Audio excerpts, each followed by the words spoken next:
They call it a restoration area. Yep. To justify keeping you out of it, from preventing you from camping here.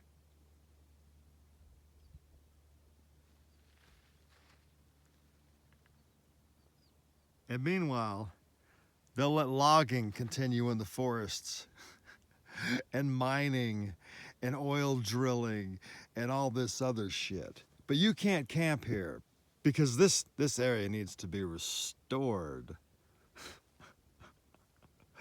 Do you get it yet? Research the Wildlands Project and see how little by little they are going to push the human activity completely out of the wildlands and make it forbidden, because you must remain in the sustainable 15-minute cities to save the world from climate change. And if you want to go play in the wilderness, you are going to need a wilderness permit. Yep.